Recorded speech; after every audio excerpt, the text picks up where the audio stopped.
Very good evening sir. Good evening sir, कैसे हैं? I am good sir. Sir मैं chapter 12 से कुछ पूछना चाहता हूँ, पूछ सकता हूँ? Like if you don't mind before we हाँ स्टार्ट। हाँ हाँ हाँ हाँ, पूछ सकते हैं सर। सर आज मैंने चैप्टर 12 का प्रॉपर रिवीजन किया मैंने। तो हम्म। जो उसमें बताया गया है कि लाइक के रिपोर्ट में क्या लिखा है वो इम्पोर्टेंट नहीं, कितना अच्छे से लिखा है वो इम्पोर्टेंट रहता है। कितना तो सिंपल वर्ड आपने सिंपल यूज वर्ड। किया है। हाँ। हाँ तो एक चीज तो ये समझ में आ गई सर कि रिपोर्ट तो अगर मैं क्वालिटेटिव और क्वांटिटेटिव भी देखूं तो तीन पार्ट में रिपोर्ट्स डिवाइडेड है। हाँ हाँ एक तो क्वालिटेटिव, क्वांटिटेटिव और एक वैल्यूएशन बेसिस पे। हाँ हाँ। तो सर अभी जो वैल्यूएशन बेसिस वाला जो पार्ट रहेगा अपना, ठीक है। हाँ। तो अभी ये आप प्रॉपर हमें स्टेप बाय स्टेप मतलब फॉर्मूलाज के साथ में सिखाने वाले हो, कैसे होने वाला है ये? पूरा पूरा डिटेल डिटेल। पूरा डिटेल में ना? पूरा ओके। डिटेल, कोई भी एक लाइन मैंने अभी तक छोड़ा नहीं है कि नहीं मैंने। नहीं सर, हाँ क्यों पता है मैं आपको एक क्यों पूछ रहा हूँ? वैल्यू बिकॉज यही वो एक्चुअली स्पेस है कि जहाँ पे ना हम लोग फंस जाते हैं। एक बार कैसे हाँ। वैल्यूएशन सही से कर लेंगे, अगर क्वेश्चन बाकी थियरी क्वेश्चंस कैसे घुमा फिरा के पूछ के वो लोग फंसा देते हैं सर। नहीं ठीक है, वो उनका पार्ट है। वो भी नहीं चाहते कि आप एक बार में एग्जाम निकाल लो, और हम चाहते हैं कि आप या हम हमारी इच्छा रहती है कि हम एक बार में एग्जाम निकाल लें।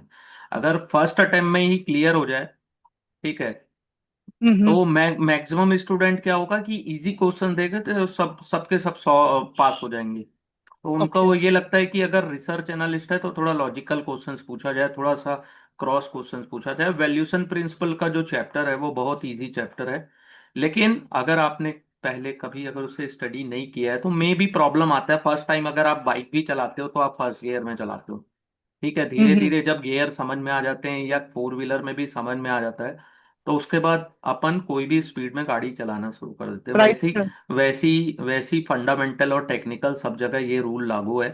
अपन क्या है कि उसको समझने में टाइम ना देके अपन उस चीज में टाइम देते हैं, कि अरे नई चीज है, बनना नहीं रहा है। लेकिन उस वो जो चैप्टर इसमें 50 या 100 पेज में है, अगर आप उस चैप्टर को अगर अमेजोन में सर्च करेंगे तो एक बुक है जो वैल्यू के ऊपर लिखी गई है, वैल्यूएशन प्रिंसिपल सिक्योरिटी एनालिसिस के ऊपर।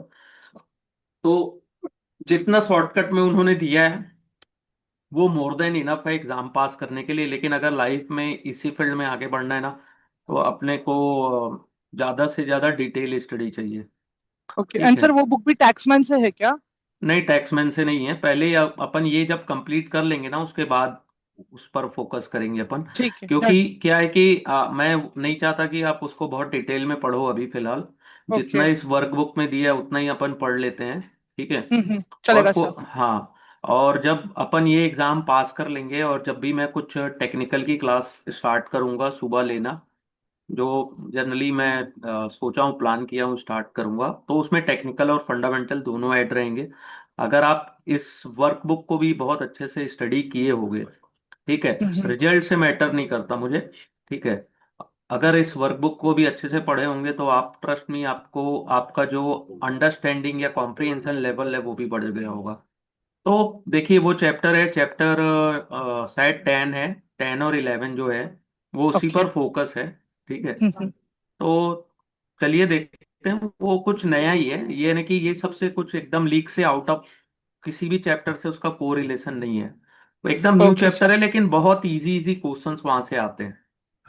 मैं एक चीज बता रहा हूँ, जितना डिफिकल्ट चैप्टर उतने इजी क्वेश्चंस, और जितना इजी चैप्टर होता है ना उतने ही क्रॉस क्वेश्चन आते हैं। जैसे ये थ्योरेटिकल चैप्टर 5 और 6 है, इसमें एक भी हम्म। न्यूमेरिकल नहीं है।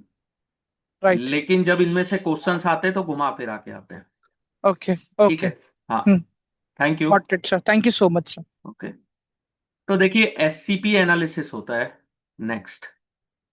एससीपी क्या होता है? स्ट्रक्चर कंडक्ट परफॉर्मेंस एनालिसिस, कई बार फुल फॉर्म भी पूछा जाता है, ठीक है। ये एक मेथड है जिसमें अपन एनालिसिस करते हैं कि इंडस्ट्री स्ट्रक्चर कैसा है, मोनोपोली है कि ओलिगोपोली है, ठीक है। ये कमोडिटाइज है या स्पेशलाइज है, सीजनल है या राउंड द ईयर है, सिक्लिकल है नॉन सिक्लिकल है, ठीक है। परफॉर्मेंस इसका कैसा है, ROE, ROIC, WACC क्या है, ये सब चीजें आने वाले चैप्टर्स में अपन देखेंगे, ठीक है। तो structure conduct performance analysis approach the industry evolution exactly with the categorization, ठीक है। एससीपी में seen as a extension of portal model, ठीक है। Probably first two point structure conduct where capture, ठीक है। तो देखते हैं कि पहला एससीपी मॉडल में क्या है, स्ट्रक्चर एनालिसिस। बहुत इजी है, ठीक है। कि industry structure refer to competitive intensity in the industry, कितने प्लेयर हैं, कंपटीशन कैसा है, ठीक है। Concentration of business in industries, relationship कैसा है, relationship of the various player, market size कितना है, उसकी ग्रोथ रेट क्या है, ठीक है। कितने प्लेयर्स हैं, हाउ मेनी प्लेयर्स, और कौन से प्लेयर डोमिनेट करते हैं, ठीक है। किसी भी इंडस्ट्री में आप अगर आंख ब्लाइंड भी आंख बंद करके सोचोगे तो आपको समझ में आ जाएगा कि किसी इंडस्ट्री में कितने प्लेयर्स हैं, ठीक है। ऑयल एंड गैस सेक्टर में कितने प्लेयर्स हैं, चाहे टेक्सटाइल में कितने हैं, फार्मा में कितने हैं, तो दो चार नाम आपको याद आ रहे हैं, यानी कि वो बड़े प्लेयर्स हैं, ठीक है। और how many business scatter between organise और अनऑर्गेनाइज, यानी कि बिजनेस ऑर्गेनाइज के पास कितना है और अनऑर्गेनाइज प्लेयर्स के पास कितना है, ठीक है। सब्स्टिट्यूट का कोई डर तो नहीं है जैसा अपन ने देखा था, ठीक है। और सप्लायर और बायर के बीच का इक्वेशन कैसा है, ठीक है। और backward forward integration already in existing और पॉसिबिलिटी इन फ्यूचर, ठीक है। तो ये जनरली क्या है, स्ट्रक्चर कैसा है, ठीक है। और इसका जो ब्रॉडली कवरेज है वो SWOT पे भी अपन करेंगे, ठीक है। नेक्स्ट है कंडक्ट, स्ट्रक्चर कैसा है, जैसा अपन ने देख लिया, define the conduct of business on aspect such as pricing and product innovations, pricing कैसी है और प्रोडक्ट इनोवेशंस कैसा है, ठीक है। जैसे अपने को पता है कि अम्ब्रेला और रेनकोट सीजनल बिजनेस है, एफएमसीजी और pharma round the year business है, ठीक है, एफएमसीजी फार्मा, ठीक है। तो हायर इंटरेस्ट रेट से क्या होता है, देखिए एक तीनों अलग अलग एग्जांपल है। अगर हायर इंटरेस्ट रहता है तो रियल एस्टेट और फोर व्हीलर्स की बिक्री उतनी नहीं रहती, ठीक है। अगर आज के डेट में लोन का इंटरेस्ट रेट 1-2% ऊपर हुआ तो आप फोर व्हीलर लेने से पहले या घर खरीदने से पहले दो बार सोचोगे, लेकिन टू व्हीलर्स पे इसका इंपैक्ट नहीं होता है, ठीक है। माइनिंग बिजनेस में भी कमोडिटाइज, यानी कि माइनिंग का जो बिजनेस है कमोडिटी के ऊपर डिपेंड है। बट एफएमसीजी वाइट गुड में be sold purely based on power of brand. आपने एफएमसीजी के प्रोडक्ट्स आपने देखे होंगे कि जिसका ब्रांड पावर ज्यादा है, जो बड़ा ब्रांड है वो इजीली बिकता है, लेकिन न्यू कोई प्रोडक्ट आता है तो अब आप इतनी आसानी से नहीं खरीदोगे। माइनिंग में ऐसा नहीं है, कॉपर तो कॉपर है, आयरन आयरन है, उसमें क्या देखना है, कोई ब्रांड थोड़ी ना होता है। हाँ, उसके बाद जब उसके प्रोडक्ट्स बचते हैं तो उसमें अपन कभी कभार क्वालिटी देखते हैं, ठीक है। तो कंडक्ट में क्या आता है कि बिजनेस सिक्लिकल है क्या, अब सिक्लिकल है कि नहीं है ये कैसे पता लगेगा। अब सिक्लिकल क्या है, अपन ने देखा है कमोडिटी का प्राइस कितना बिजनेस को अफेक्ट करता है, इंटरेस्ट रेट कितना करता है, करेंसी का प्राइस और सम अदर ग्लोबल फैक्टर्स कितना इफेक्ट करते हैं, ठीक है। हाईली स्पेशलाइज्ड बिजनेस है, स्किल लेबर है कि नहीं है, या फिर लो स्किल बेस्ड इंडस्ट्री है। लो स्किल मीन्स जो इजिली कोई भी काम कर सकता है, हाई स्किल मीन्स जिसमें टेक्निकल नॉलेज की जरूरत ज्यादा है, ठीक है। अगर स्किल बिजनेस है यानी कि हाई स्किल है तो इतने टैलेंट अवेलेबल हैं अपने पास, ठीक है। और कस्टमर कैसे प्रोडक्ट को और सर्विस को चूज करते हैं, टेक्नोलॉजी चेंज होने से कितना बिजनेस को इफेक्ट पड़ता है, गवर्नमेंट के ऊपर कितना, पॉलिसीज के ऊपर कितना आपका बिजनेस डिपेंड है। तो ये हो गया कंडक्ट, स्ट्रक्चर कंडक्ट। अब इसी से घुमा फिरा के थोड़ा जब क्वेश्चन पूछता है ना तो बनता नहीं है। क्यों, क्योंकि अपन ऑलरेडी ये शॉर्टकट है, इसको और शॉर्टकट में पढ़ने की कोशिश करते हैं। नेक्स्ट है परफॉर्मेंस, ठीक है। अपन ने स्ट्रक्चर और कंडक्ट देख लिया। तो industry would generate financials for investor and owner, business with high return on capital and equity are those which create wealth, जिसका कैपिटल और इक्विटी ज्यादा रिटर्न दे रही है वो ज्यादा वेल्थ क्रिएट करेगा फॉर लॉन्ग रन, ठीक है। तो एनालाइजिंग परफॉर्मेंस, न्यूमेरिकल रेशो जो यूज करते हैं अपन उसके ऊपर डिपेंड है, ठीक है। जैसे पी रेशो, ठीक है, प्राइस टू बुक वैल्यू, ये सब जो रेशोज अपन ने पढ़ा है वो उन्हीं की बात यहाँ पे की जा रही है, ठीक है। ट्रस्ट मी, मैं एग्जाम देने गया था तो ये क्वेश्चन आया था कि केपीआई का फुल फॉर्म क्या है। की परफॉर्मेंस इंडिकेटर, सोचो कितना छोटी सी चीज है, ये क्वेश्चन आया था। ठीक है। तो की industry driver and industry KPI. ठीक है। की परफॉर्मेंस इंडिकेटर। ठीक है। इंडस्ट्री टू इंडस्ट्री अलग होते हैं। And metric that is suitable to analyze one industry में not be suitable for other. एक मैट्रिक्स अगर किसी इंडस्ट्री के लिए यूज कर रहे हो, दूसरी इंडस्ट्रीज के लिए जरूरी नहीं है कि वो इंपॉर्टेंट हो। जैसे रेवेन्यू पर एम्प्लॉय, ये बीपीओ सेक्टर के लिए बहुत यूजफुल है। ठीक है। और as the industry is labour driven and their billing in generated based on head count, कितने हेड है आपके पास, हेड मीन्स कितने एम्प्लॉयज है, और पर एम्प्लॉयज कितना बिजनेस जनरेट करके दे रहे हो। लेकिन सेम बीपीओ के जैसे अगर मैं बोलूं कि आप मैन्युफैक्चरिंग इंडस्ट्रीज में, ठीक है, पर हेड काउंट करो तो वो लेस वैल्यूबल है। ठीक है। तो मोस्ट ऑफन एनालिस्ट क्या करते हैं, guided by company in term of identify the KPIs, reading annual reports and management discussion of company can help sort analyst understand what industry player consider as KPI. इसका क्या मतलब है कि अपन as a analyst अपन company के management से भी बात करते हैं। ठीक है। एनुअल रिपोर्ट भी देखते हैं और अंडरस्टैंड करते हैं कि कौन से केपीआईज हैं। ठीक है। वो इंडस्ट्रीज के लिए इंपॉर्टेंट है। ठीक है। केपीआईज मीन की परफॉर्मेंस इंडिकेटर। जैसे पहला है, टू फैक्टर्स होते हैं, पहला होता है unit of pricing and key constraining factors. Unit of pricing क्या है, unit of pricing essential refer to what company consider as unit while pricing a product. ठीक है। और it is far simpler in case of manufacturing as the unit of pricing in number of गोल्ड sold, कि कितने goods sold हुए। ठीक है, कितने बिके। लेकिन थोड़ा सा चैलेंजिंग होता है सर्विस सेक्टर में। जैसे यहां पे एग्जांपल दिया है स्टारबक्स का, कि इट में appear that unit of pricing is the quantity of beverage, यानी कि कितनी क्वांटिटी उन्होंने सेल किया। लेकिन यहां पे क्या होता है, इन substance their pricing is most likely to be driven by consideration of how much they expect to earn from one patron, means एक एक क्लाइंट से उन्होंने कितना कॉफी और वो बाकी के बेवरेज सोल्ड किए, rather than quantity of beverage, कितने सोल्ड हुए उससे मतलब नहीं है। एक पैट्रॉन जो वहां पे गए, उनको जो आप वहां पे बैठे, तो उनको आपने कितने रुपए का या कितने कितने का प्रोडक्ट सेल किया, वो ज्यादा इंपॉर्टेंट है। तो यूनिट ऑफ प्राइसिंग। ठीक है। पहला होता है कि कांस्टेंट फैक्टर में तीन होते हैं, डिमांड सप्लाई एंड रेगुलेटरी। तीन होते हैं, डिमांड सप्लाई एंड रेगुलेटरीज। ठीक है। Since a company performance in depend upon how they constant, analyst should look at KPI that reflect this. ठीक है।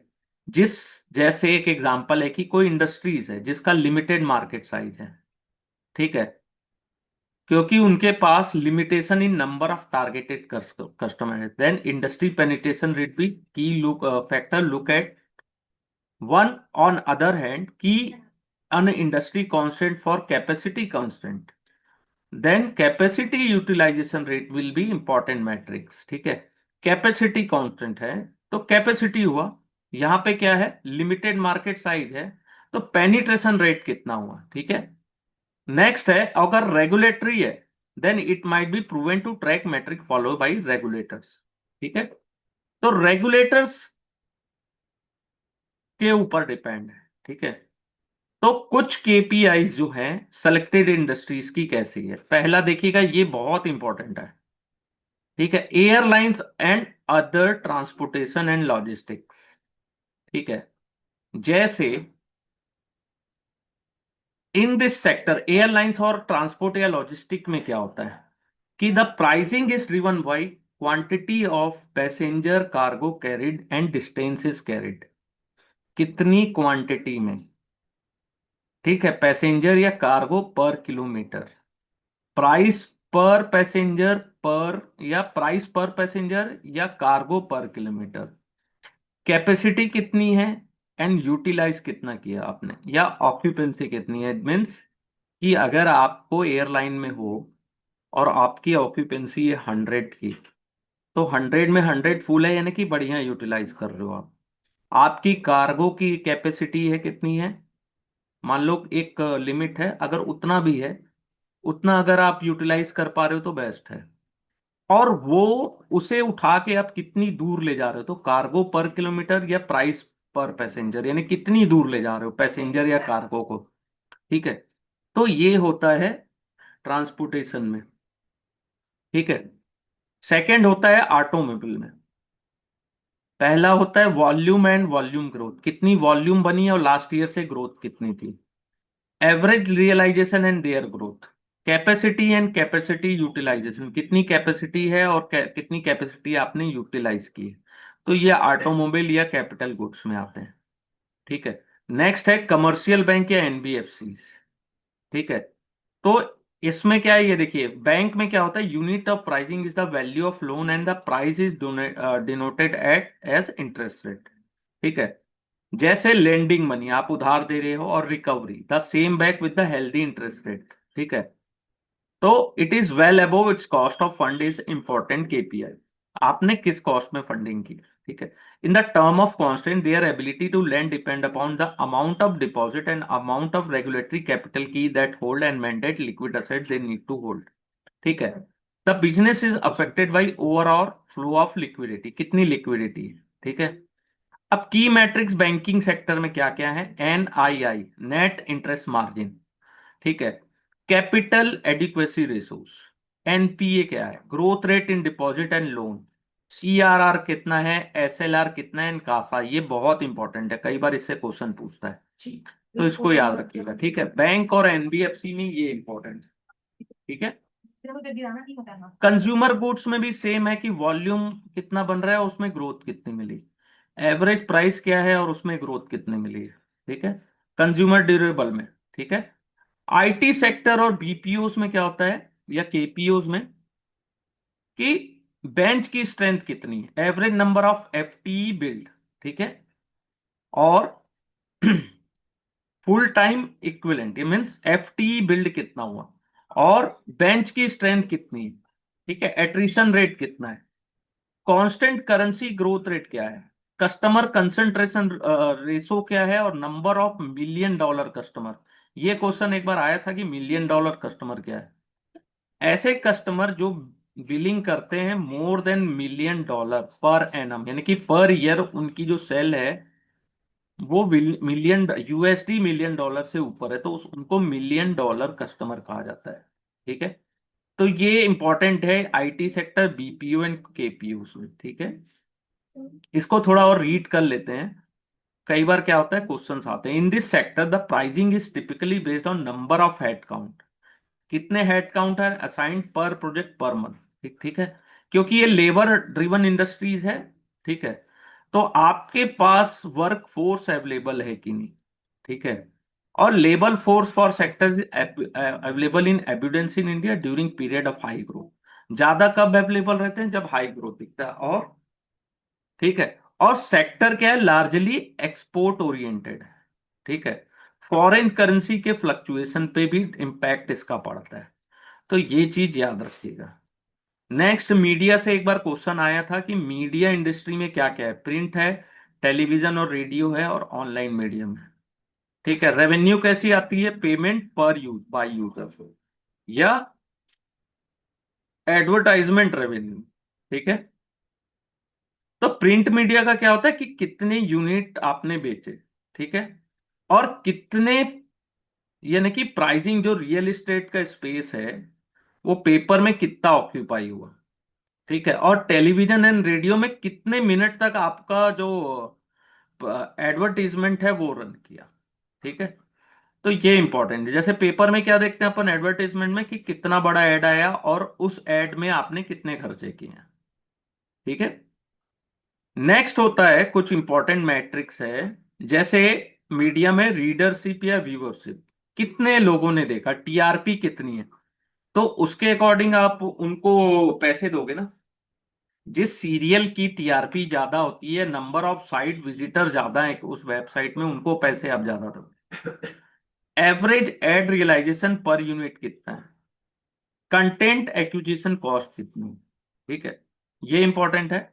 रिटेल में, रिटेल स्टोर आप गए होंगे तो उनका बिजनेस क्या है, ट्रेडिंग इन नेचर होता है, ठीक है, और वहां पे बहुत सारे प्रोडक्ट्स अवेलेबल्स होते हैं, ठीक है, और unit of pricing is less relevant होता है, यानी कि प्राइस से रिलेट मतलब नहीं है उनको। मेन मतलब रहता है कि स्टोर्स कितने हैं, नंबर ऑफ स्टोर्स, और सेम स्टोर्स में सेल्स ग्रोथ कितनी हुई, ठीक है, ये की मैट्रिक्स होता है रिटेल का। तो जितने भी अपन मीडिया, आईटी, कंज्यूमर गुड्स, तो इसके की मैट्रिक्स कौन कौन से हैं इसको याद रखना बहुत जरूरी है, ठीक है। नेक्स्ट होता है टेलीकम्युनिकेशन या इंटरनेट सर्विस प्रोवाइडर। तो इसमें आता है ARPU की एवरेज रेवेन्यू पर यूजर कितना जनरेट किया, ठीक है। सब्सक्राइबर का चर्न रेट क्या है, कॉस्ट ऑफ सब्सक्राइबर एक्विजिशन क्या है, और मार्केट शेयर क्या है। ये अगर आप जियो या एयरटेल की बात करो तो ARPU देखा जाता है वहां पे, और इसका फुल फॉर्म भी आता है कई बार, एवरेज रेवेन्यू पर यूजर, ठीक है। नेक्स्ट होता है रेगुलेटरी इन्वायरमेंट, ठीक है। जैसे industry analysis can not complete without adequate knowledge of rule of game. Rule क्या है, even small change in regulatory framework can have high impact in business. अगर कुछ भी छोटा सा भी रेगुलेशन में चेंज होता है तो बिजनेस को बहुत ज्यादा वो इम्पैक्ट देता है, ठीक है। The whole discussion in India on FDI in multiple brand have been resolve around the how much should retailer invest in developing the back end infrastructure, ठीक है। FDI जब आया था मल्टी ब्रांड रिटेल्स में, उसके बारे में बात करती है किया जा रहा है, ठीक है। कई बार क्या होता है, और सेकंड कि change in environment policies, environment policies के चेंज होने से कितनी सारे माइंस और माइन से रिलेटेड बिजनेस बंद हो गए, ठीक है। कैंसलेशन ऑफ टेलीकॉम लाइसेंस, बहुत सारे टेलीकॉम लाइसेंस को कैंसिल कर दिया गया था, ठीक है, जिस जो affect the business in industry. बहुत सारे आपको अगर याद होगा कि कैंसलेशन हुए थे टेलीकॉम लाइसेंस, अगर आपको याद होगा लगभग 8-10 साल पहले की बात है। तो उस समय कितना बिजनेस उनका इम्पैक्ट हुआ था और कितनी उस इंडस्ट्री को इम्पैक्ट हुआ था। कुछ अमेंडमेंट हुए थे कंपनी एक्ट के, ठीक है, जिसने इंटायर लैंडस्केप को चेंज कर दिया था for doing business in India. तो ये इंपॉर्टेंट है। रेगुलेटरी, यहाँ पे हर जगह, एक जगह इन्वायरमेंट की बात की गई, एक जगह टेलीकॉम लाइसेंस कैंसिल कर दिया गया रेगुलेशन के कारण। कंपनी एक्ट्स को चेंज किया गया जिससे बिजनेस जो इंडिया में अपन बिजनेस करते हैं उसके भी लैंडस्केप चेंज हुए थे, इसके बारे में यहाँ बात की गई है। इससे भी क्वेश्चंस आते हैं, इसको याद रखिएगा, ठीक है। टैक्सेशन से भी क्वेश्चंस आते हैं। आपको GST का फुल फॉर्म पता होना चाहिए, गुड्स एंड सर्विस टैक्स, ठीक है। जैसे टैक्स क्या है कि tool that government use to earn income which can be use to meet its expense, ठीक है। Government use tax as a tool to encourage और डिस्करेज सर्टेन बिजनेस। क्या होता है, अभी GST कम हुआ तो उससे क्या हुआ, इनकरेज हुआ वो इंडस्ट्री। GST बढ़ जाए या कोई टैक्स रेट बढ़ जाए तो क्या होता है कि वो बिजनेस डिस्करेज होता है। जैसे 2017 में, ये एग्जांपल आता है कई बार, केरल ने इंट्रोड्यूस किया था 2017 में fat tax. Additional 14.5% additional tax लगता था जंक फूड में, ठीक है। उसने क्या, intention to discourage the junk food industries, इसके लिए उन्होंने किया था, ठीक है।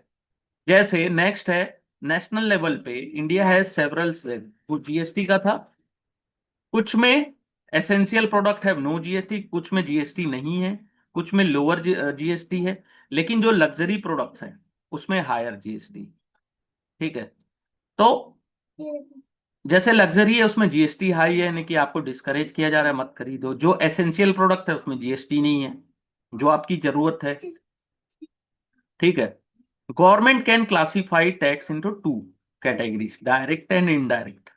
ये टैक्स बोलने के लिए है, लेकिन यहां से बहुत से क्वेश्चन बनते हैं। जैसे डायरेक्ट टैक्स किसको बोलते हैं अपन, मोस्ट कॉमन डायरेक्ट टैक्स है इनकम टैक्स। अगर आप इंडिविजुअल या बिजनेस हो तो पे a particular tax of rate of tax on profit, जो आप अर्न करते हैं उसमें अपने को पेड करना पड़ता है, ठीक है। क्या बोल रहे, देखो टैक्स लॉ जो होता है वो प्रिस्क्राइब करता है how and when income and expense should be recognise, ठीक है। मोस्ट क्या होता है, these are driven by nature of income and expense. In many case they also driven by consideration of business practice. ठीक है। जैसे इंडिया में क्या किया गया कि in order to promote research and development, company को अलाउ किया गया कि आप अपने एक्सपेंस का, that is 1.5 of actual expenditure incurred और सर्टेन साइंटिफिक रिसर्च एक्टिविटी। ठीक है। ऑन अदर हैंड, डिस्करेज करने के लिए, in order to discourage delay payment of interest own to schedule commercial bank, company are allowed to deduct as it expense only if they actually paid. तो ये यहाँ पे इसकी बात की है। देखो, इसमें से जो क्वेश्चंस आते हैं किस कैसे आते हैं, जैसे ये तो रीड करने की बातें हैं, इसमें ज्यादा यानी कि जो समझने की चीजें हैं उसको मैं थोड़ा सा हाईलाइट कर दूंगा, और उससे क्वेश्चंस भी आते हैं, इसको छोड़ना नहीं है। ये ऐसे क्वेश्चंस है जो आपको पता है तो बनना ही है। ठीक है। तो पहला होता है इनकम टैक्स। फोर कंपोनेंट्स में अगर देखा जाए, कॉर्पोरेट इनकम टैक्स में पहला होता है income tax, MAT, surcharges and cess. Income tax क्या होता है, come in corporate income tax की बात की जा रही है। तो इंडियन कंपनी रिक्वायर्ड टू पे 30% टैक्स, लेकिन अगर आपका टर्नओवर 400 करोड़ से नीचे है तो 25% of their taxable profit as income tax to the government. ठीक है। और the act allow company to choose alternative scheme of taxation under which they can pay a reduce tax rate if forgo certain benefit available in the income tax act. ठीक है। जैसे rate है, vary from 15 to 25% depend upon where company was stabilise and what scheme they opt. ठीक है। तो उसके ऊपर भी डिपेंड है। तो ये अगर आप चाहो तो इतना भी पढ़ सकते हो, और इसको डिटेल में पढ़ना है तो थोड़ा सा गूगल की हेल्प ले सकते हैं। ठीक है। तो 30% है नॉर्मल, लेकिन 400 करोड़ से नीचे का टर्नओवर है तो 25% है। ये याद करने वाली चीज है यहाँ पे। ठीक है। कुछ अगर बेनिफिट देना है, ठीक है, जैसे एक्सपेंड डिडक्शन के बारे में, तो उनका रेट 15 to 25 हो जाता है। वो भी डिपेंड करता है कि कंपनी कहाँ स्टेबलाइज हुई और कहाँ कौन सी स्कीम आपने ऑप्ट किया। नेक्स्ट होता है मिनिमम अल्टरनेट टैक्स, एमएटी। ये कब होता है, if the income tax payable by company on its profit is less than 18.5 of the book percent. ठीक है। तो कंपनी को will have to pay 18.5 of book profit to the government. ठीक है। तो ये इतना तो आपको देना ही पड़ेगा, आपके बुक प्रॉफिट का 18.5, अगर income tax payable by company on its profit is less than 18.5 of book profit. ठीक है। एक्सेस टैक्स पेड अगर आपने किया है तो वो आपके मैट के क्रेडिट में चला जाएगा। ठीक है। उसको आप फ्यूचर टैक्स ऑब्लिगेशन में आप सेटल भी कर सकते। ठीक है। सर चार्जेस किस में ली जाती है, ये भी क्वेश्चंस कई बार आते हैं कि सर चार्जेस क्या होता है, टैक्स के ऊपर टैक्स लगा दो। ठीक है। इन term of income tax central government share revenue with state government. ठीक है। इनकम टैक्स क्या होता है कि स्टेट गवर्नमेंट के साथ भी शेयर होता है जहां कंपनी लोकेटेड है। ठीक है। Surcharges, in term of surcharges entire tax revenue goes to the central government fund. ठीक है। And it is not share with the state government. जो सर चार्जेस का जो रेवेन्यू रहता है वो सेंट्रल गवर्नमेंट के पास जाता है, आपको स्टेट गवर्नमेंट को नहीं मिलेगा। ठीक है। These are the charge at a rate of income और मैट पेड। ठीक है। अल्टर्ड भी होता है एवरी ईयर। ठीक है। जैसे यहाँ पे एग्जांपल दिया है कि 2020-21 में, ठीक है, with pertain to financial year 1920, the rate of surcharge कितना था, 12%। If the profit is above 10%, 10 crore, अगर 10 करोड़ से ज्यादा आप कर रहे हो प्रॉफिट, तो आपको सरचार्ज कितना देना पड़ेगा, 12% ऑफ टैक्सेस पेएबल। जितना आप टैक्स पे कर रहे हो उसका 12। The same will levy that 7% if the profit is between 1 crore to 10 crore. ठीक है। अगर 1 से 10 करोड़ के बीच का प्रॉफिट है तो आपको 7%, और प्रॉफिट 1 करोड़ से कम है तो सर चार्जेस नहीं देना है, ये इंपॉर्टेंट है, इसको देख लीजिएगा, ठीक है। सेस क्या होता है? एजुकेशन सेस सुना होगा आपने, एग्रीकल्चर। एडिशनल लेवी लगती है, ठीक है, that is charge on tax plus surcharge, दोनों के अलावा, ठीक है। इसका यूज कहां पे होता है? It is mean to be use for specific purpose, ठीक है, जैसे एजुकेशन सेस, गवर्नमेंट एजुकेशन में खर्चा कर रही है उसके लिए, ठीक है। टोटल कितना? असेसमेंट ईयर 2020-21 में गवर्नमेंट लेवी या टोटल सेस ऑफ 4%, जो कि था हेल्थ और एजुकेशन के लिए। तो सेस यानी एडिशनल, कुछ स्पेसिफिक पर्पस के लिए, ठीक है। इनडायरेक्ट टैक्स, तो पहला होता है जीएसटी, ठीक है। तो जीएसटी किस में लगता है? उसका रेंज क्या है? 0 to 28%, different category of goods and service में लगता है।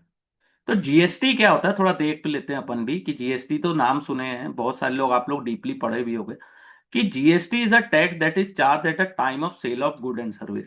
जब भी आप कुछ गुड एंड सर्विस को सेल करते हैं तो वहां पे देना होता है, जनरली क्लाइंट कस्टमर ही देता है। और वो कैसे कैलकुलेट होता है? Percentage of invoice value. Invoice की वैल्यू क्या है?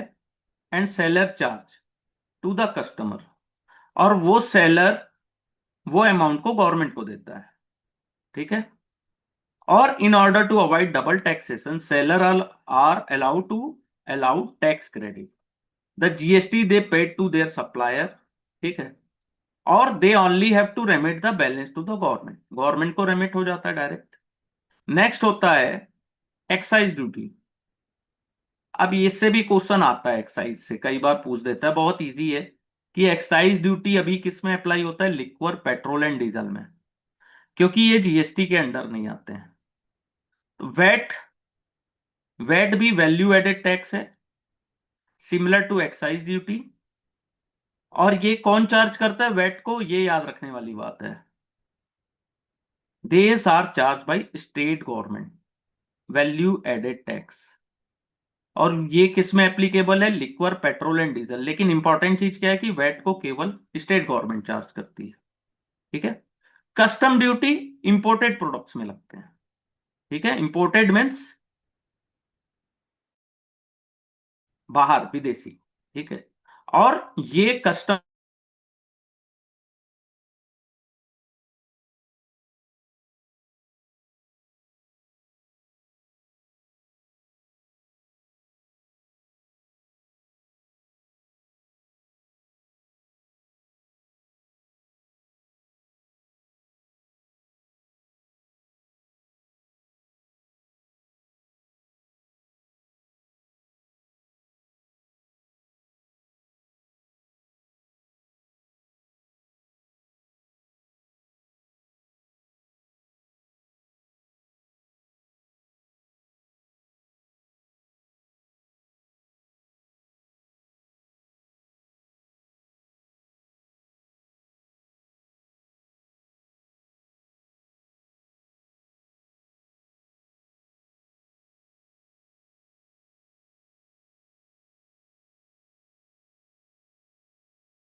थोड़ा सा नेटवर्क चला गया था।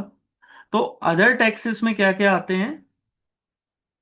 अदर टैक्सेस में आते हैं रोड टैक्स, ठीक है, और आता है स्टाम्प ड्यूटी। रोड टैक्स इसमें देते हैं अपन जब भी अपन न्यू ऑटोमोबाइल खरीद रहे हैं, लाइफ टाइम टैक्स होता है, ठीक है। This tax increase the acquisition, यानी कि अपन गाड़ी खरीदते हैं तो उसका कॉस्ट बढ़ ही जाता है। और रोड टैक्स को कम या बढ़ाने से ऑटोमोबाइल सेक्टर्स में भी इम्पैक्ट पड़ता है, ठीक है। जैसे अभी आपने देखा होगा कि जीएसटी रेट फोर व्हीलर्स में कम किया गया, उसका इम्पैक्ट बहुत अच्छा पड़ रहा है। तो उससे ऑटो एंसिलरीज और जनरल इंश्योरेंस कंपनीज को भी इफेक्ट पड़ता है इनडायरेक्टली, ठीक है। तो ये चीज याद रखिएगा हमेशा कि केवल आरटीओ या जीएसटी केवल एक सेक्टर में हटाने से या बढ़ाने से बहुत सारी इंडस्ट्रीज को डायरेक्ट और इनडायरेक्ट इम्पैक्ट पड़ता है। सेकंड होता है स्टाम्प ड्यूटी। स्टाम्प ड्यूटी क्या होता है? जब भी आप कुछ नया खरीद रहे हो, परचेज या सेल ऑफ असेट्स, तो आपको एक अपफ्रंट कॉस्ट देना पड़ता है, ठीक है। Acquisitions of assets for the buyer और realisable value of asset for the seller, ठीक है। अगर स्टाम्प ड्यूटी में थोड़ा सा भी इफेक्ट पड़ता है तो रियल एस्टेट इंडस्ट्रीज और investment management firms, stock broking companies, ठीक है, इसमें भी अपन देते हैं, ठीक है। और असेट मैनेजमेंट कंपनी, इनको भी बहुत ज्यादा इंपैक्ट पड़ता है, ठीक है। नेक्स्ट होता है एसटीटी। एसटीटी से क्वेश्चंस आते हैं, सिक्योरिटी ट्रांजैक्शन टैक्स। एसटीटी का फुल फॉर्म हमेशा याद रखिएगा। जब भी अपन ये टैक्स कब पेड करते हैं? जब भी अपन at the time of sale of securities, ठीक है। Since it is reduce the realisable value of security sale, तो it does discourage short term trade. Short term,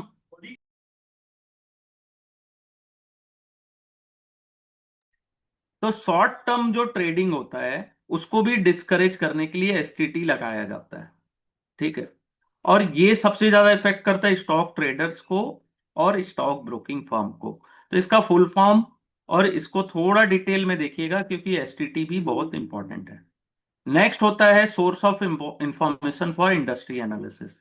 कहाँ से मिल सकती है? इंडस्ट्री जनरल से, मीडिया से, मीडिया मैनेजमेंट डिस्कशंस, ठीक है। Associated and trade body publication जो आते हैं रिलेवेंट मिनिस्ट्री की वेबसाइट या पब्लिकेशन से, ठीक है। तो ये इंफॉर्मेशन देखिए, कई बार क्या होता है कि सोर्स ऑफ इंफॉर्मेशन, चाहे अपन ने इकोनॉमिक, चाहे इंडस्ट्रीज या कंपनी, अभी चैप्टर 7 जो पढ़ेंगे वो कंपनी एनालिसिस। तो सोर्स ऑफ इंफॉर्मेशन कहाँ से अवेलेबल है, इससे भी रिलेटेड कई बार क्वेश्चन पूछे जाते हैं, ठीक है। तो यहाँ पे अपना जो चैप्टर 6 है ये फुल एंड फाइनल कंप्लीट हो गया। कल अपन स्टार्ट करेंगे चैप्टर 7, ठीक है।